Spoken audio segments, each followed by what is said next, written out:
खमैबो 70% जौखोन्दो 70 जौखोन्दोखौ जोङो लानानै भट खाले खालामनानै खाम्फा बरगयारिखौ थगायनायनि लामानो गोथेबाय दा बड'लेण्डनि थाखाय दावहा नांदोंमोन नाम गैयामोन बै समाव पिसिडिआरमोन बिथांमोननो खालामनाय बेनो सान्थि असान्थिखौ बिसोरनो लाबोदों आरो दाबो बे असान्थिखौ लाबोनो नागिरनाया बिथांमोनानो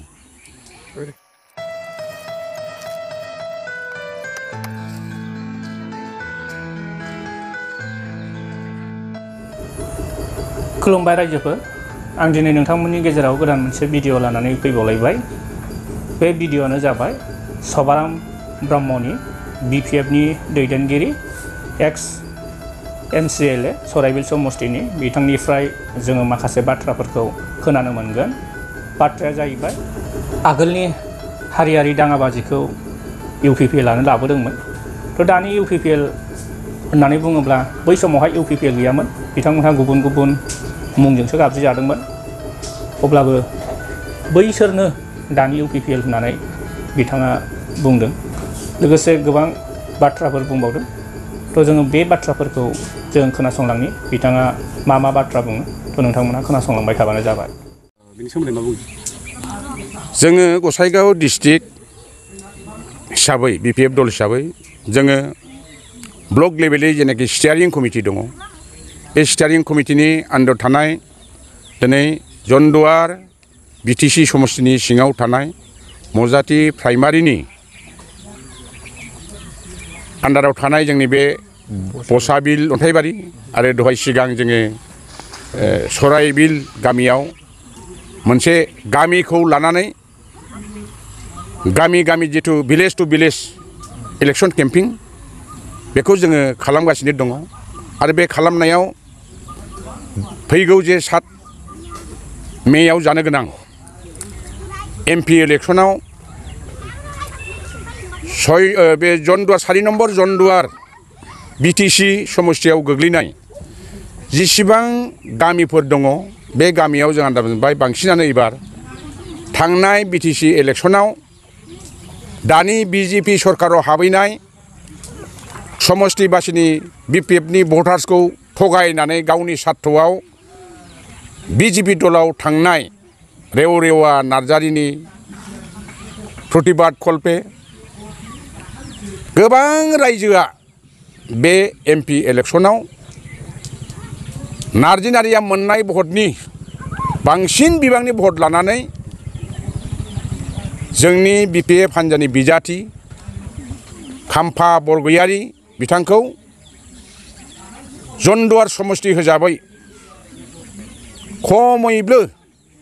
70% जौखोन्दो 70 जौखोन्दोखौ जोङो लानानै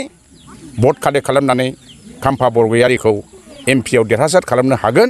बेखौ जोङो आसा खालामो आरो जों दा नोजोराव जों नुयो गामिफोरनि जेनाखि सतपुत्र भाबै जेनाखि आग्रथा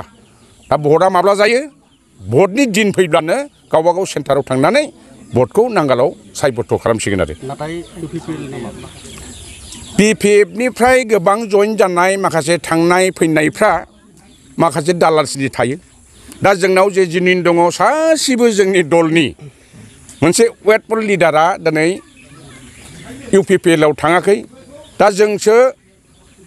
फर्मेलि आर'नाइ गानहोलायनानै जइनिं लानो समायसो जोङो मोनाखै हाजार दिनैहाय सरकार थाब्लाबो UPPLनि बा BJPनि जेनाखि सोद्रोमाफोर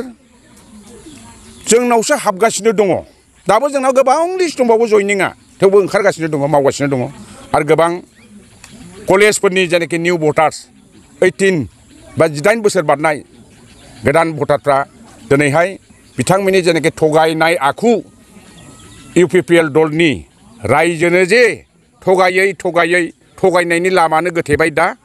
बुंनानै बिथांमोनहा भट आदाय खालामनायनि खुनु लामा गैला थगाय थसि दाबो गामि मामा फर्म राननानैसो बबावबा होसोजानाय बबावबा मामा जानाय जोङो भाइरेल ओंखारनायखौ जों नुयो बेफोरबादि खालामनानै रायजोखौ दिनै सिगि सगोबा थगायनानै भट आदाय खालामनाया बे फैलर रायजोफ्रा सजागसै भटनि 7 थारिखआ फैब्लानो बे फिथाइखौ मोनगोन आरो। सार मोनसे खोथा थांनाय दिनफोराव जालांनाय दाङाबाजि बेफोरखौ लानानै इउपिपिएलनि लिडारफ्रा ससियेल मिडियाआव बुंबाय थायो दा बेफोरबायदि दाङाबाजिखौ लानानै बुंबाय थानायनि सायाव नोंथाङा बै समाव बे दाङाबाजिया दानि जे इउपिपिएल बै समाव माब्लाबा पिसिडिआर माब्लाबा बिपिपिएफ नङा होमबा बे दला जेनाखि बर'लेण्डनि थाखाय रायजो बिनानै जोंनि जाथिनिनो फंबाय बिनानावफ्रा 34 बोसोर हाग्रायाव थानानै बड'लेण्डनि थाखाय दावहा नांदोंमोन। बे नांनायाव बिथांमोनहा बै समाव बिटिसि सुक्ति जाखांनायनि उनावबो हाग्रामा महिलारिनि गभर्नमेन्टखौ बोरै फोजोबनो हानो असान्ति बोरै लाबोनो हानो बे समाव नोंथांमोनहा जेखौ मिथिगौ हाग्रामानि गभर्नमेन्टनि माखासे आसनिफोर सोरबा दालां गिदिर बानायनाय कन्ट्राक्टर सोरबा चेयारमेननि बबेबा लामा खालामनो नागिरनाय बे इउपिपिएलनि थ्रुयैनो बिथांमोनहा दानि सान्ति सुक्ति खालामग्रा इन्डिपेन्डेन्टखौ बाहायनानै आतंकमय सृष्टि खालामदोंमोन असान्ति खालामदोंमोन। असान्ति खालामग्राया गुदियाव बिसोरनो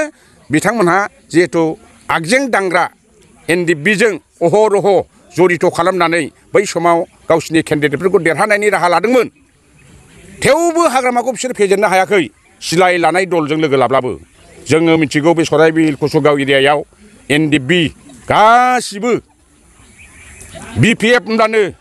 होसोनो नागिरनाय बहराव बुलायलायनो नागिरनाय बेफोरबायदि परिबेस जादोंमोन। होमब्ला असान्तिया सोर खालामदोंमोन बिनि गुदियावथ' बे इउपिपिएल न' दाउ बे इउपिपिएल नाम गैयामोन बै समाव पिसिडिआरमोन बिथांमोननो खालामनाय बेनो सान्ति असान्तिखौ बिसोरनो लाबोदों आरो दाबो बे असान्तिखौ लाबोनो नागिरनाया बिथांमोनानो।